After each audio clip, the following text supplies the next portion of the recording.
नमस्कार। ब्रेक के बाद खबरों में एक बार फिर से आपका स्वागत है और खबरों की शुरुआत करते हैं आज की सबसे बड़ी खबर से। झारखंड में 13 और 20 नवंबर 2024 को विधानसभा की 81 सीटों के लिए वोट डाले जाएंगे। चुनाव आयोग ने मंगलवार को प्रेस कॉन्फ्रेंस कर चुनाव कार्यक्रम का ऐलान किया।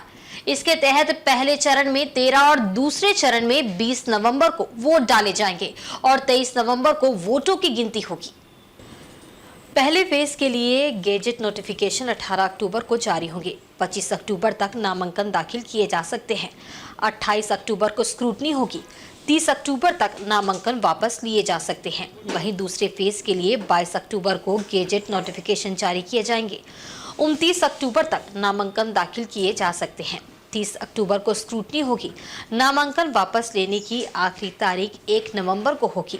मुख्य चुनाव आयुक्त राजीव कुमार ने बताया कि 85 साल के अधिक उम्र के वोटर्स के लिए घर से वोट डालने की सुविधा रहेगी। 12G फॉर्म भरने वाले मतदाताओं के घर जाकर मतदान कराया जाएगा। घर से वोटिंग की भी वीडियो रिकॉर्डिंग कराई जाएगी। उन्होंने कहा कि वोटिंग प्रक्रिया को आसान और निष्पक्ष बनाने के लिए टेक्नोलॉजी का इस्तेमाल किया जाएगा। आपराधिक पृष्ठभूमि वाले उम्मीदवारों को अपने खिलाफ दर्ज मामलों की जानकारी अखबार में 3 बार प्रकाशित करानी होगी। मुख्य चुनाव आयुक्त ने बताया कि झारखंड में 24 जिले की 81 सीटें हैं। इनमें से 44 सामान्य श्रेणी की है। अनुसूचित जाति के लिए 9 और अनुसूचित जनजाति के लिए 28 सीटें आरक्षित है। झारखंड में कुल 2.06 करोड़ मतदाता है। कुल 29,562 बूथ बनाए जाएंगे। इनमें से 5,042 शहरी और ग्रामीण क्षेत्र में 24,520 होगी। एक बूथ पर औसत 881 वोटर्स मताधिकार का इस्तेमाल करेंगे। 1,271 बूथों का प्रबंधन महिलाओं के हाथ होगा। Schedule would be like this. Jharkhand would be in 2 phases. The date of poll, first phase would be on 13th November, and the second phase would be along with Maharashtra on 20th November. So the date of issue of notification for Jharkhand phase 1 would be 18th, and for phase 2 would be 22nd along with Maharashtra. Nominations for phase 1 would be till 25th of October. And for phase 2, 29th. This slide we will share with everyone. And date of poll would be 13th November and 20th November, both Wednesdays. And date of counting would be 23rd 11, that is Saturday. With this, we end our presentation with the request that through you, that all the voters of Jharkhand and Maharashtra कृपया बाहर आइए, कृपया vote करिए। लोकतंत्र के उत्सव में आपकी भागीदारी कि हम बहुत ही रिक्वेस्ट करते हैं, अपील करते हैं आपसे। Thank you very much. इधर भाजपा प्रवक्ता प्रतुल शाहदेव ने झारखंड चुनाव की घोषणा पर कहा है कि चुनाव आयोग ने झारखंड में 2 चरणों में चुनाव कराने का बहुत अच्छा फैसला लिया है। उन्हें पूरा भरोसा है कि इस चुनाव से झारखंड में हेमंत सोरेन सरकार की लूट और भ्रष्टाचार का अंत होगा। चुनाव आयोग की इस घोषणा से झारखंड मुक्ति मोर्चा को झटका लगा है। वे चुनाव आयोग के इस फैसले का स्वागत करते हैं। देखिए, हम तो चुनाव आयोग की इस घोषणा का स्वागत करते हैं। अक्सर झारखंड में 4 फेजेस 5 फेजेस में चुनाव होते थे, तो लंबे समय तक विकास कार्य जो था ठप होता था आदर्श आचार संहिता के चलते। तो ये बहुत ही स्वागत योग्य कदम है और हम झारखंड की 2 करोड़ 60 लाख मतदाताओं से अपील करेंगे, बाहर निकलें और झारखंड के इतिहास की सबसे करप्ट, निकम्मी, भ्रष्ट, हत्यारी सरकार जिसने उत्पाद सिपाहियों तक की हत्याएं करवाई, उनको उखाड़ फेंके। ये आपके लिए सुनहरा मौका है। बहरहाल हमें लगता है चुनाव आयोग की इस घोषणा के साथ हेमंत सरकार की उल्टी गिनती शुरू हो गई। हेमंत सरकार, जो हेमंत सोरेन है, वो बहादुर शाह जफर साबित होंगे सोरेन डायनेस्टी के। इनके बाद जेएमएम से कोई कभी मुख्यमंत्री बन नहीं सकेगा और हम इस चुनाव आयोग की घोषणा का स्वागत करते हैं। 2 चरणों में चुनाव होना है यहाँ पर, जबकि महाराष्ट्र में 1 चरण का ये घोषणा हुआ है। देखिए, बहुत बार भौगोलिक स्थिति जो होती है, सुरक्षा की दृष्टि से, फोर्सेस के मूवमेंट को देखते हुए चुनाव आयोग ये निर्णय लेता है राज्य सरकार की मशीनरी के साथ कंसल्ट करके। बहरहाल इस बहुत ही स्वागत है कि 2 चरणों में एक हम छोटा, बहुत लंबा, उबाऊ, नीरस चुनाव नहीं देखेंगे और हेमंत सरकार की विदाई का जो बिगुल है वो फूक गया। कोलकाता में आरजीकर मेडिकल कॉलेज में दुष्कर्म की घटना को लेकर अब भी पूरे देश में विरोध प्रदर्शन जारी है। कोलकाता में डॉक्टर 170 घंटे से अधिक समय से भूख हड़ताल पर है। मंगलवार को उनके समर्थन में रांची रिम्स सहित राज्य के सभी 6 मेडिकल कॉलेज के जूनियर डॉक्टर भूख हड़ताल पर रहे। आईएमए, जेडीएन और एफएआईएमए के आह्वान पर डॉक्टरों ने राष्ट्रव्यापी आंदोलन की शुरुआत की है। इस दौरान रिम्स की तमाम ओपीडी और ओटी सेवाएं बंद रही। हालांकि जूनियर डॉक्टरों ने आपातकालीन सेवाएं बहाल रखने का निर्णय लिया है। इस हड़ताल के कारण मरीज भी बेहद परेशान नजर आए। दूर दराज से आए लोग इलाज के लिए यहां पहुंचे थे, लेकिन सेवाएं बंद होने के कारण उनका इलाज नहीं हो सका। रिम्स के जूनियर डॉक्टर का कहना था कि कोलकाता में हुई घटना का विरोध लगातार जारी है, लेकिन किसी प्रकार का कोई निर्णय नहीं लिया गया। सुप्रीम कोर्ट में भी लगातार सुनवाई हो रही है और सीबीआई भी जांच कर रही है, लेकिन अब तक आरोपी पकड़ा नहीं गया। इसे लेकर देश भर में डॉक्टर हड़ताल पर है और रिम्स के जूनियर डॉक्टर्स भी उसका समर्थन कर रहे हैं। हो गए अभी तक जो बैठे हुए हैं उसमें से कई सारे डॉक्टर्स क्रिटिकल हो गए हैं, आईसीयू में एडमिट किए जा चुके हैं। हमें जहाँ तक जानकारी है 6 डॉक्टर्स जो है आईसीयू में एडमिट हो चुके हैं। और इसके बाद भी ममता सरकार की तरफ से जो इग्नोरेंस होती है, जो नज़रअंदाजगी है वो डॉक्टर्स के प्रति, ये रवैया जो है कहीं ना कहीं उनका जो है नकारात्मक है। और इस नकारात्मक रवैये से नाखुश होकर के ही देश के सभी जो है जितने भी रेसिडेंट डॉक्टर्स के एसोसिएशन है और साथ में जितने भी मेडिकल स्टूडेंट्स का network, IMA medical students network और आईएमए जो है जेडीए नेटवर्क, जितने भी हैं सभी ने आज जो है देशव्यापी भूख हड़ताल की जो है का ऐलान किया है, जिसमें जो है सभी लोग सम्मिलित रूप से जो है आज पूरे देश में ओपीडी सर्विसेज को बाधित रखते हुए, इलेक्टिव सर्विसेज को बाधित रखते हुए जो है भूख हड़ताल पे बैठे हुए हैं।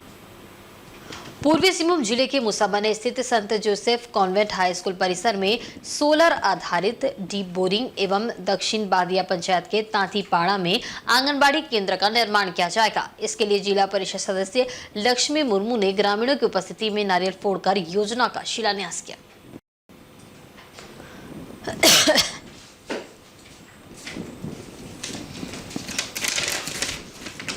संत जोसेफ कॉन्वेंट हाई स्कूल परिसर में सोलर आधारित नए डीप बोरिंग की लागत लगभग 7 लाख रुपए है, जिसमें स्कूल के अभिभावक एवं राहगीरों के लिए भी 2 नल स्कूल परिसर के बाहर दीवार में व्यवस्थित किया जाएगा। बादिया तांतीपाड़ा आंगनबाड़ी का निर्माण 11,08,000 की लागत से होगा। योजना के संबंध में जानकारी देते हुए जिला परिषद प्रतिनिधि बुद्धेश्वर मुर्मू ने बताया कि लक्ष्मी मुर्मू के लगभग 2.5 साल के कार्यकाल में मुसाबनी अंश 19 क्षेत्र में 15वें वित्त आयोग एवं विभिन्न मद से 3 करोड़ से भी ज्यादा के फंड की योजना लाने में सफल रही है। उन्होंने बताया कि विधानसभा चुनाव के बाद क्षेत्र में कई जन उपयोगी योजनाएं धरातल पर दिखाई देगी। शिलान्यास कार्यक्रम में काफी संख्या में ग्रामीण उपस्थित थे। जिला परिषद लक्ष्मी मुर्मू के प्रयास से, उनके अनुशंसा पर जिला परिषद से 15 फाइनेंस से ये जल मीनार का निर्माण होने जा रहा है। और विगत दिनों यहाँ का जितने भी कॉन्वेंट स्कूल में अभिभावक आते थे, हम देखते थे यहाँ पानी का कोई सोर्सेस नहीं है। उनके साथ साथ प्रबंधक जो है, स्कूल प्रबंधक भी हमको आग्रह किया था कि इस क्षेत्र में पब्लिक के साथ साथ स्कूल बच्चों को भी इसका लाभ मिले। अगर आपकी योजना से इस तरह का है तो एक डीप बोरिंग दिया जाए। तो उनके आग्रह पर, अभिभावक के आग्रह पर हमने एक डीप बोरिंग इस परिसर में देने का प्रयास किया और आज इसका शिलान्यास किया गया। और ये निर्माण हो जाने से यहाँ हज़ारों अभिभावक आते हैं, खास करके गर्मी के सीजन में। हम चाहते हैं कि यहाँ निर्माण हो जाने से इसका पॉइंट हम आम पब्लिक के लिए भी बाहर निकालेंगे, तो आने जाने राहगीर, यहाँ बाजार से आने जाने और कई गांव के लोग इसमें आना जाना करते हैं, उसको भी गर्मी के सीजन में इसका लाभ मिले। इसलिए रांची में 19वें झारखंड राज्य पुलिस ड्यूटी मीट का आगाज मंगलवार को हुआ। पुलिस ड्यूटी मीट के दौरान राज्य भर की 8 टीमों में शामिल 80 से ज्यादा पुलिस कर्मियों के बीच मुकाबला होगा। जयफन परिसर में 18 अक्टूबर तक चलने वाले इस कार्यक्रम में कई प्रतियोगिताओं को शामिल किया गया है। पुलिस ड्यूटी मीट का उद्घाटन झारखंड सरकार के गृह सचिव और डीजीपी ने संयुक्त रूप से किया। डीजीपी अनुराग गुप्ता ने कहा कि राज्य की सुरक्षा के लिए अपराधियों का जेल में बंद रहना बेहद जरूरी है। बेहतर अनुसंधान से ही दोषियों को सजा दिलाई जा सकती है। इसके लिए झारखंड पुलिस लगातार काम कर रही है। उन्होंने कहा कि आईटी, साइबर क्राइम, अपराध नियंत्रण, महिलाओं की सुरक्षा सहित अन्य विषयों पर भी दिन रात पुलिस अधिकारी काम कर रहे हैं। मौके पर डीजीपी ने कहा कि अब हमें किसी अपराधी के प्रोफाइल के लिए छापेमारी करने और उसके पीछे भागने की जरूरत नहीं पड़ती, बल्कि एक बटन दबाते ही उसका पूरा प्रोफाइल सामने आ जाता है। बेहतर तकनीक के बल पर अब कांडों का खुलासा संभव है। डीजीपी ने बताया कि पुलिस ड्यूटी में तनाव से भरे पल से निकलने का एक जरिया भी है। आने वाले दिनों में ऑल इंडिया पुलिस खेलकूद प्रतियोगिता में भी बेहतरीन प्रदर्शन करने के लिए हमारे पुलिसकर्मी अच्छी तैयारी कर रहे हैं। हमारे को क्योंकि हमारे व्यस्तता के चलते कभी कभी प्रोफेशनलिज्म इग्नोर हो जाती है। ये ड्यूटी मीट हमारे लिए एक तरह से रिमाइंडर है कि हमारे को अपनी प्रोफेशनल तैयारियों करते रहना। और सबसे खुशी की बात यह है कि इस साल जनवरी 2025 में all India police duty meet Jharkhand के द्वारा आयोजित किया गया। तो हम चाहते हैं कि जब हम मेजबान हों तो फिर कम से कम अधिक से अधिक प्राइज और पुरस्कार हमारे जवानों को अधिकारियों। दक्षिण पूर्व रेलवे ने यात्रियों की सुविधा को ध्यान में रखते हुए रांची गोरखपुर एक्सप्रेस का परिचालन शुरू किया है।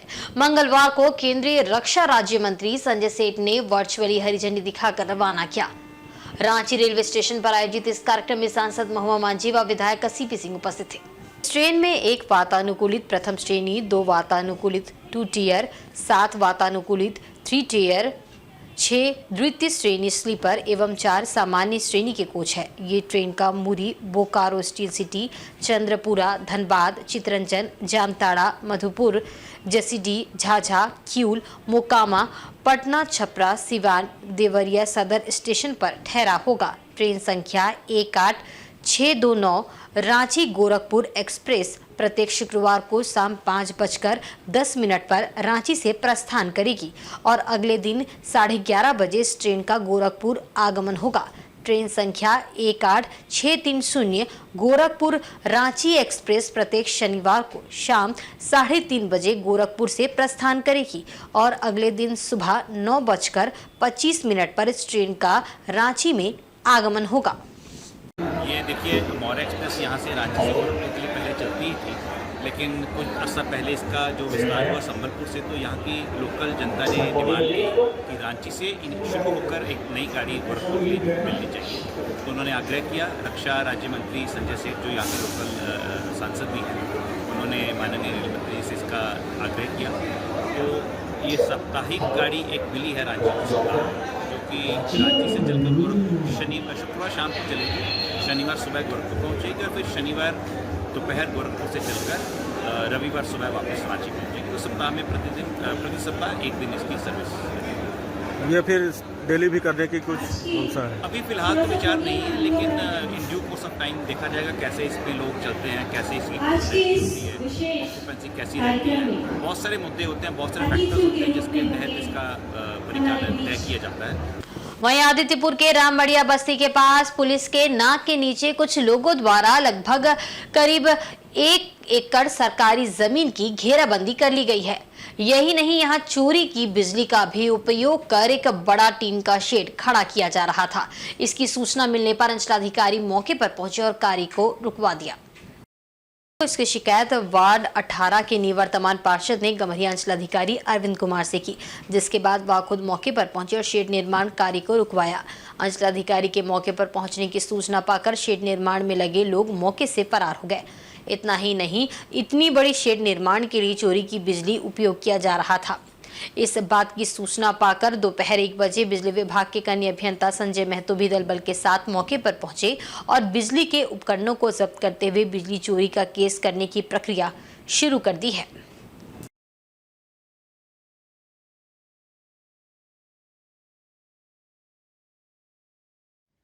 बिना कनेक्शन के बिजली चल रहा है। अभी हम लोग जो है अच्छी तरह से जांच पड़ताल कर रहे हैं। किनका है पता चला है? नहीं पता चला अभी तक। कोई यहाँ मिले आपको? वेट कर रहे हैं। वो गार्ड साहब हैं। कब से काम चल रहा था? देखने हम लोग को तो आज ही सूचना मिला था, तो आज आए हैं। और आज के बुलेटिन में बस इतना ही। कल फिर हाजिर होंगे कुछ नई खबरों के साथ। तब तक देखते रहिए इनसाइड झारखंड न्यूज।